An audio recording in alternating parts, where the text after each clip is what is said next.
Everyone, and thanks for being with me. Tony Tonkin here again from the Gold Coast, reporting to you on all things Sky News and on what the right wing are doing and anything they can do to confuse us. They're doing the best possible job that they can, I must confess. So I'm going to talk about a subject I've talked about before, but which has just raised its ugly head again, and I find it a little bit distressing, as I do with most of the things that Sky News do.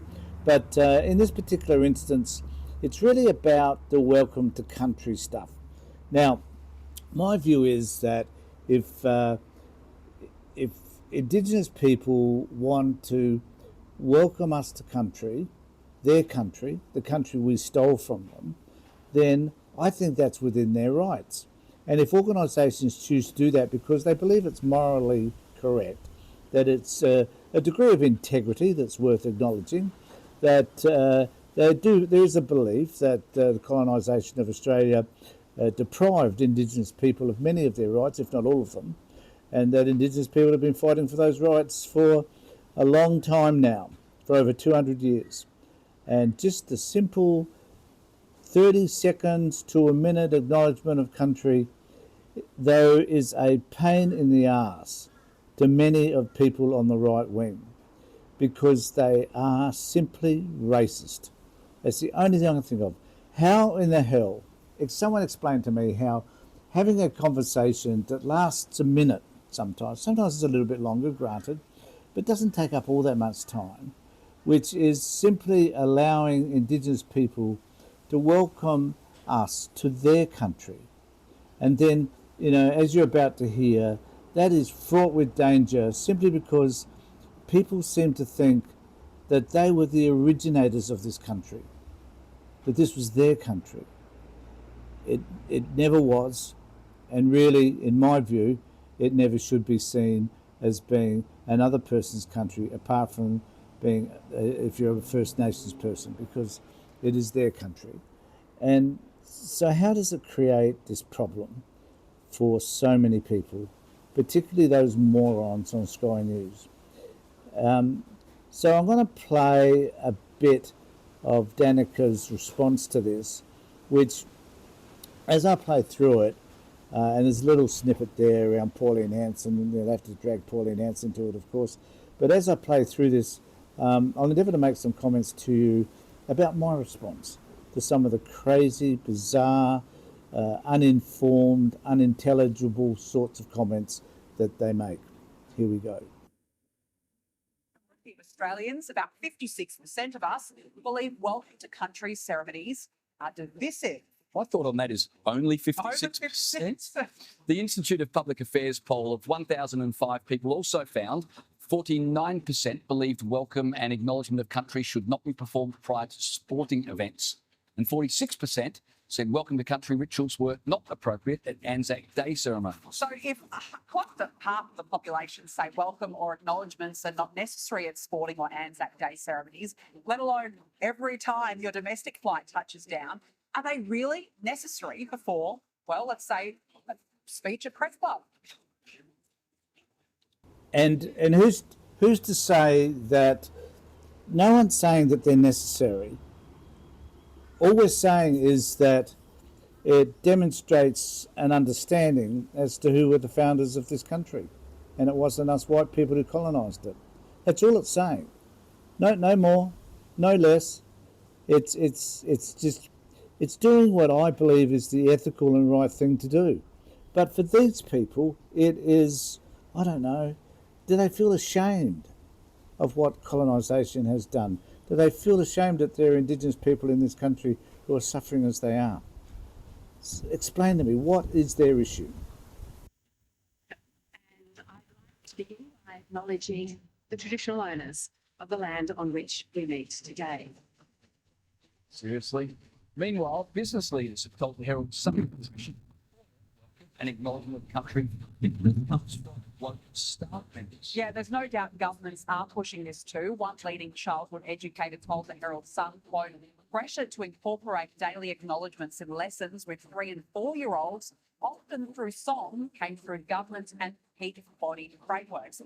Just said, I've been... And I want to know, who in the hell do you think that's going to, if it's a government department, clearly it's going to come from the government. If it's a school or it's educational, then clearly it's going to come through the education department, right? But the fact is that because people call on this stuff because they think it's important, they're called woke, right? I want to think of another word that is the opposite, is the antonym to woke. What sort of word? Sleep? You know, are they snoring? Are they just simply not with the program? Do they simply not understand what all of this means to First Nations people? And why don't they understand that? What is it they're trying to reclaim that they think, for whatever reason, they're losing when it's the Indigenous people that have lost so much? And I took a number of flights to different countries there, different airlines, not Australian Airlines, all the local airlines. And I actually noticed that I thought to myself, thank goodness, not one welcome to country, not one acknowledgement to country, just, welcome to Rome, where the current temperature is this, enjoy your holiday. Yes, of course I'm going to enjoy my holiday, and off I go.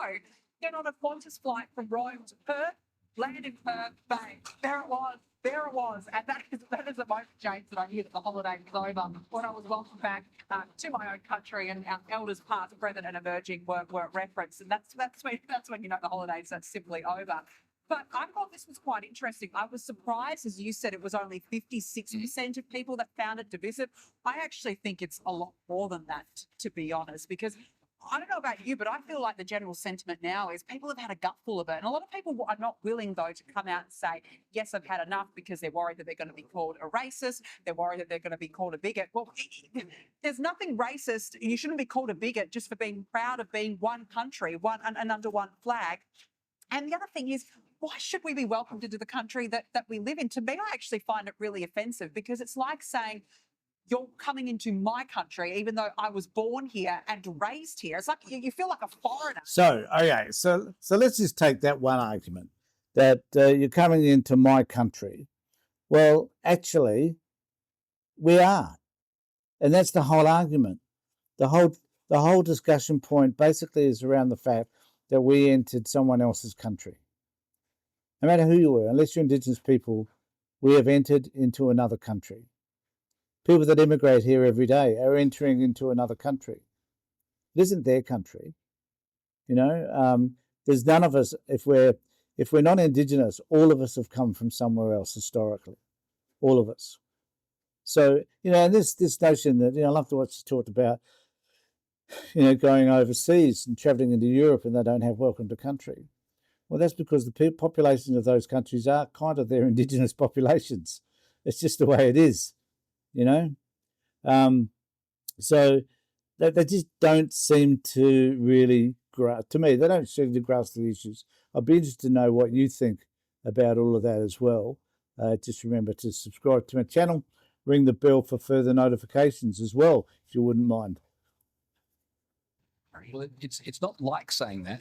It is saying that. That's exactly what they're saying. That's why it's clearly divisive, because essentially it's used to make a point, and the point being, we were here before you, and you can't get much more divisive than that. And the proof, there is nothing divisive about that notion.